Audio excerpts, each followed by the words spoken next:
Hello, j'espère que vous allez tous bien. Moi, je vais bien par la grâce de Dieu.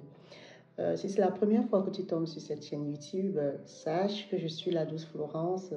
Je partage des vidéos sur la foi chrétienne, sur le développement personnel, sur les astuces culinaires.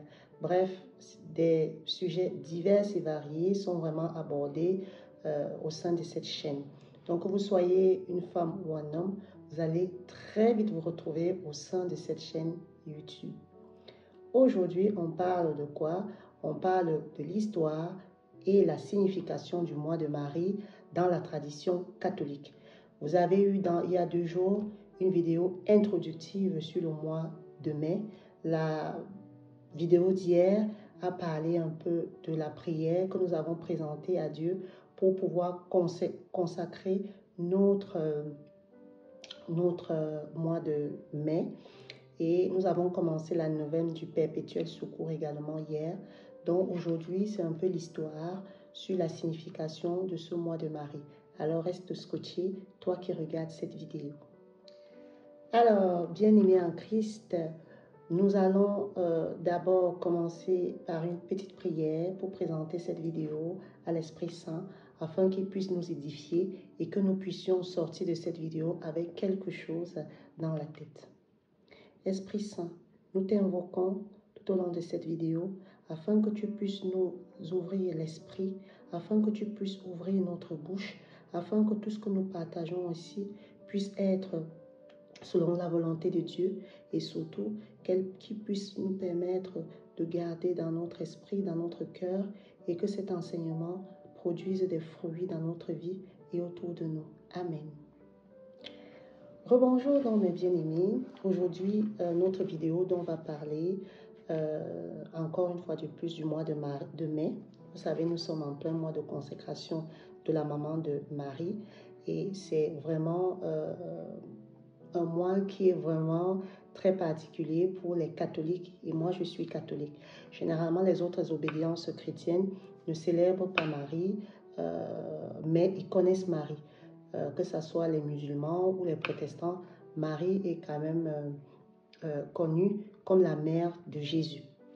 Donc, ici dans cette vidéo, on va essayer de parler un peu de l'histoire. On va essayer d'explorer ensemble l'histoire de Marie et la signification spirituelle de ce mois de mai qui est vraiment une tradition de la célébration de la vie mariale. Donc, dans un premier temps, on va parler un peu des origines du mois et du développement de la dévotion mariale. Ensuite, nous allons parler dans une deuxième partie de la signification spirituelle de cette tradition catholique. Troisième partie, nous allons parler de quelques pratiques que nous observons durant le mois de mai. Et enfin, nous allons faire une conclusion. Première partie donc, origine du mois de mai et développement de la dévotion mariale. Il faut dire que le mois de mai ici tire son origine ici de l'Antiquité. Donc ça ne vient pas d'aujourd'hui où ce mois particulièrement était associé à la fertilité. Oui, c'était associé à la fertilité et au renouveau de la nature. Vous voyez ici déjà que le terme de renaissance est associé au mois de mai. Donc j'attire l'attention ici à toutes les personnes qui sont dans la recherche de fertilité, dans la recherche de renaissance, dans la recherche de purification, pour vous dire que ce 5e mois est vraiment un mois pour vous. C'est un mois où il faut vraiment faire très attention. Donc, vous voyez que dans le passé déjà, ce mois était associé à la fertilité et à la renaissance. Donc, au fil du temps, donc, cette période a été christianisée. Donc, au début, c'était vraiment cette célébration-là. Avec l'arrivée du christianisme, on a commencé au fil du temps à consacrer ce mois de mai à un moment très propice ici pour honorer la mère de Jésus, pour honorer ici la mère de Dieu. Donc, l'une des premières traces de cette dévotion-là, on va rencontrer ça ici vers le XIIIe siècle. Au XIIIe siècle déjà en Europe, on voyait déjà certains fidèles un peu s'organiser pour faire des processions, c'est-à-dire des petites marches à l'honneur de la mère de Jésus, de faire des prières spéciales pour pouvoir demander l'intercession et également de voir vraiment les gens s'intéresser de plus en plus à vraiment cette femme qui a donné vie à la vie de Dieu. Donc vous voyez que dans l'Antiquité, on avait cette notion de fertilité, de renaissance. Au XIIIe siècle, ça commence à plus se matérialiser à travers vraiment des actions, à travers des prières que des fidèles chrétiens vont faire.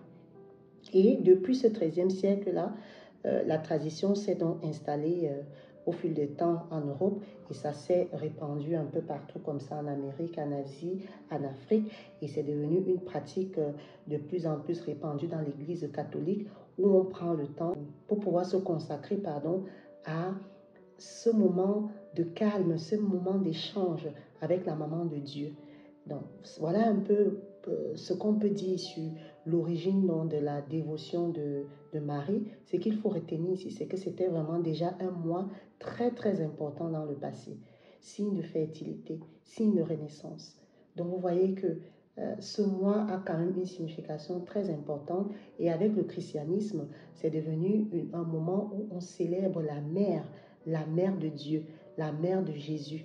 Donc vraiment celle-là qui a dit oui à Dieu pour pouvoir donner naissance au Fils de Dieu. Donc, on va donc aborder la deuxième partie ici, mes bien-aimés, pour revenir un peu à la signification spirituelle, parce que là, nous avons parlé de manière vague de l'origine et du développement de cette dévotion. Donc, dans cette deuxième partie, donc, on parle un peu de l'aspect spirituel. Donc, ce mois de mai est symbole, comme je l'ai dit au début, du renouveau et de la croissance. Renouveau, c'est quoi? Je renais. J'étais dans le péché, j'étais dans le mal et je décide de revenir vers Dieu. Je décide de dire non au péché. Je décide de dire oui à Dieu. Donc, c'est vraiment ici un temps fort, renouveau spirituel, croissance spirituelle. Donc, c'est un peu comme le printemps. Vous voyez, quand le printemps commence, il y a des fleurs qui commencent à fleurir. Vraiment, c'est un moment très beau. Donc, généralement, ici, le mois de mai est associé un peu au temps du printemps qui va nous apporter une nouvelle vie. Hein? On aura une nouvelle vie, on aura l'occasion de se renouveler, l'occasion de dire oui à Dieu, l'occasion de demander pardon à Dieu. Et nous, les catholiques particulièrement, en ce moment-là, on va donc se retourner vers Maman Marie qui va nous permettre d'avoir cette croissance spirituelle-là à travers des pratiques dévotionnelles spéciales. Donc, le premier chemin ici, c'est vraiment d'abord dire je veux renaître. C'est la décision, c'est la volonté de renaître. C'est la volonté de dire non au péché. C'est la volonté de se rapprocher vite de Dieu. Alors, on décide donc d'aller vers Maman Marie et on lui demande de nous accompagner. C'est comme une mère avec son fils. Elle accompagne son fils, elle fait avancer son fils, elle élève son fils. Alors, c'est la même chose avec Marie. Nous allons vers elle pour qu'elle nous élève, pour qu'elle nous fasse renaître. Elle nous accompagne pour être des personnes pures aux yeux de Dieu. Donc, on va passer à la troisième partie parce que là, ici, on a dit que cette dévotion-là passe par des pratiques. Quelles sont donc ces pratiques? C'est l'objet de la dernière partie de cette vidéo. Le mois de mai, donc, mes bien-aimés, est vraiment accentué ici par des pratiques dévotionnelles à Maman Marie, qui parle de pratiques ici, parle de beaucoup de choses que nous allons mettre en place pour pouvoir aller de l'avant. Donc, pendant le mois de mai, donc, nous les catholiques, on va célébrer Marie donc, de plusieurs manières. Donc, la première manière, c'est la plus connue, c'est la plus répandue que vous connaissez, c'est avec le chapelet. Je ne vais pas m'étendre ici parce que nous aurons une vidéo sur le chapelet. Donc, nous allons beaucoup réciter le chapelet. Si nous ne récitons pas le chapelet, nous pouvons réciter le rosaire. Donc, première pratique ici, dévotionnelle, c'est réciter le chapelet. Donc, on va réciter le chapelet, ça peut être de manière personnelle à la maison ou dans des groupes. Vous avez des groupes mariales où on récite du chapelet. Vous pouvez vous rapprocher de vos lieux de culte. Vous allez voir qu'il y a toujours un groupe marial. L'autre pratique, c'est ce que je venais de dire à l'introduction, c'est la possession mariale. C'est l'occasion, par exemple, je vous ai dit ici au Luxembourg, le week-end dernier, c'est-à-dire le 28, il y a eu possession ici mariale. C'est l'occasion de marcher avec la statuette de la Vierge Marie dans les villes, dans les villages. C'est comme une sorte de bénédiction qu'on fait au pays, au sein du pays ou au sein de la communauté. Donc, il y a cette procession mariale qui est généralement aussi faite. On va couronner Maman Marie, couronner d'étoiles pour lui demander, pour qu'elle puisse toujours briller dans nos vies, briller dans nos cœurs, intercéder pour nous. Bref, il y aura ce couronnement de statue. Et enfin, on fait beaucoup de neuvaines en honneur de Maman Marie. Nous en parlerons aussi au fil de ces mois. Vraiment, il y aura des neuvaines, par exemple, les neuvaines du Perpétuel Secours, les neuvaines pour Notre-Dame de Lourdes, parce que vous savez qu'on ne peut pas parler de dévotion mariale sans parler de Lourdes, qui est l'une des pratiques aussi. C'est l'occasion pour nous les catholiques aussi de se rendre à Lourdes pour se purifier. Et pour ceux et celles qui ne peuvent pas se purifier, vous avez toujours l'occasion de le faire à travers vous-même avec du sel. Nous allons parler aussi de purification. Vous pouvez vous purifier avec du sel et de l'eau vous-même chez vous en invoquant, en priant pour que vous puissiez vraiment vous détacher de tout lien négatif.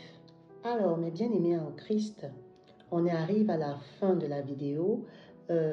Cette vidéo vraiment était une occasion pour moi en tant que catholique de vous parler un peu du mois de mai.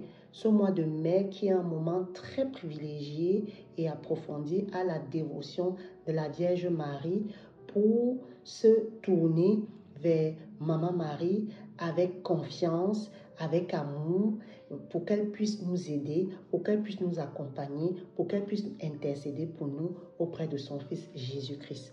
Alors, il faut savoir donc que c'est un mois où les fidèles seront donc invités à méditer donc sur les vertus de Marie, qui sont la foi, la patience, l'obéissance, donc beaucoup de choses qui seront pour nous un moment très privilégié pour pouvoir dire oui à Dieu. Et surtout, il ne suffit pas de méditer, il ne suffit pas de savoir, il ne suffit pas de connaître, mais il faudrait aussi mettre cela en pratique dans notre propre vie. Alors, si tu n'es pas catholique, cette vidéo va te permettre un peu de comprendre l'importance du mois de mai pour nous, les catholiques. Si tu es catholique, je t'invite ici à prendre ce mois très au sérieux parce que c'est vraiment un mois très important, très crucial. Alors, nous allons dire à Marie, Maman Marie, nous t'aimons. Maman Marie, nous te demandons d'intercéder pour nous. Maman Marie, nous te présentons toutes les personnes ici présentes qui regardent cette vidéo, à les fortifier, à les donner la force, à les donner la foi, à les donner l'obéissance en Jésus-Christ. Et que tout au long de ce mois de mai, tu puisses nous accompagner, tu puisses nous donner ta force et surtout, tu puisses toujours nous permettre de dire oui à Jésus. Voilà ce que je voulais partager avec vous, mes bien-aimés. Je vous souhaite un bon mois de mai. Portez-vous bien et sachez que la vie reste amour. Au revoir.